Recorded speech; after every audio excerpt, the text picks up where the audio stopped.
మన అమ్మవారి యొక్క పేర్లను పెట్టుకుంటాం, పిల్లలకు ఆ పేర్లను పెడతాం, అన్నీ చేస్తూ ఉంటాం. ఇంట్లో ఆడపిల్ల పుట్టిందంటే మహాలక్ష్మి అమ్మవారు లక్ష్మీదేవే మన ఇంట్లో పుట్టింది అని చెప్పి మనం అంటాం. ఆ దృష్టితో ఆడపిల్లల్ని మనం చూస్తాం, ఆడవాళ్ళని గౌరవిస్తాం. మరి ఇది ఎక్కడి నుంచి మొదలైందో తెలియదు కానీ ఇట్లా లక్ష్మీ అమ్మవారు ఉన్నటువంటి అంటే అది ఎలాగా అనంటే ఇప్పుడు దాని మీద అమ్మవారి యొక్క చిత్రం ఉంటుంది, దాన్ని అందరూ కూడా పేలుస్తూ ఉంటారు.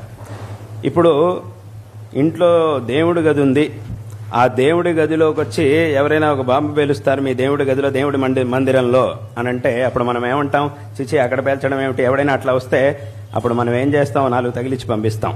ఎందుకంటే దేవుడి గదయా, దేవుడి గదిలో ఇలా ఎవరైనా చేస్తారా, ఏ దేవుడి గదిలో చేస్తే ఏమవుతుందిరా అని అంటే అక్కడ దేవుడి చిత్రపటాలన్నీ ఉంటాయి, వాట్ల ముందు చిత్రపటాలు ఉంటాయి, విగ్రహాలు ఉంటాయి, అవన్నీ ఉంటాయి. అక్కడ వీటిని పేల్చడం అని అంటే ఇది చాలా తప్పు, కాబట్టి అలా చేయనివ్వం మనం.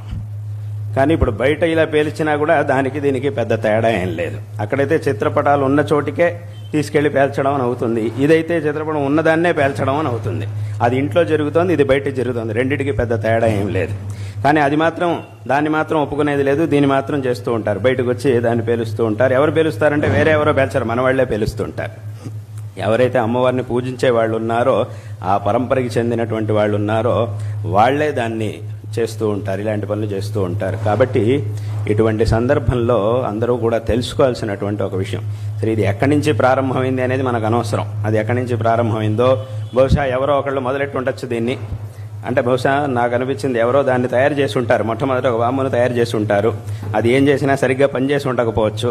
దానికి ఒక లక్ష్మీ అమ్మవారిని చిత్రం తగిలిందని బ్రహ్మాండంగా పేలింది. అది పేలంగానే అయితే మాకు బాగా పేలిందండి, మామూలుగా పేలిస్తే అది పేలలేదు, లక్ష్మీ అమ్మవారి బొమ్మ పెట్టంగానే అది బాగా బ్రహ్మాండంగా పేలింది, కాబట్టి అమ్మవారి అనుగ్రహం అయిపోయింది, కాబట్టి ఇంక నుంచి అన్ని బొమ్మలకి అమ్మవారి ఫోటో పెట్టేస్తే బాగా పేలుతాయి అని చెప్పి అట్లా ఎవరైనా మొదలుపెట్టినా మొదలెట్టు ఉండొచ్చు. అలా ఏమన్నా మొదలైందేమో తెలియదు.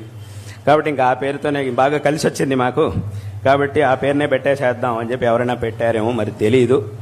కానీ ఇది ఎక్కడి నుంచి మొదలైంది అనేది మనకు అనవసరం. కానీ అందరూ కూడా అంటే ఇక్కడ ఉన్న వాళ్ళకే కాదు, నేను అందరికీ కూడా చెప్పదలుచుకుంటున్నాను. ఏమిటి అని అంటే కనీసం ఆ ఒక పనిని మాత్రం అంటే ఏమిటి, ఆ అమ్మవారి యొక్క ఏదో ఉత్సాహంతో ఏదో టపాకాయలు కాల్చుకోవడం, ఏదో ఉత్సాహం ఆనందంలో అవన్నీ చేయడం అదంతా ఉండనే ఉంది, దాన్ని ఆపాల్సిన పని లేదు. అదొక ఆనందం, అదొక ఉత్సాహం, దాంట్లో ఏమైనా చేసుకోవచ్చు. కానీ ఇటువంటి ఆ అమ్మవారి యొక్క చిత్రపటం ఉండేటటువంటి దాన్ని అలా మనం పేలుస్తూ ఉంటాము అనంటే అది ఎంత తప్పు, చాలా తప్పది. కాబట్టి ఆ పనిని ఎవరు కూడా చేయకూడదు. వేరేవి చాలా ఉండనే ఉంటాయి, చాలా ఉన్నాయి, కావాలంటే అవన్నీ కావాలన్నా అవి కాల్చుకోవచ్చు, ఏం పర్వాలేదు. కానీ దీన్ని మాత్రం చేయడం అనేటటువంటి విషయం గురించి అందరూ కూడా ఆలోచించాలి. తప్పకుండా అందరూ కూడా జాగృతం కావాలి.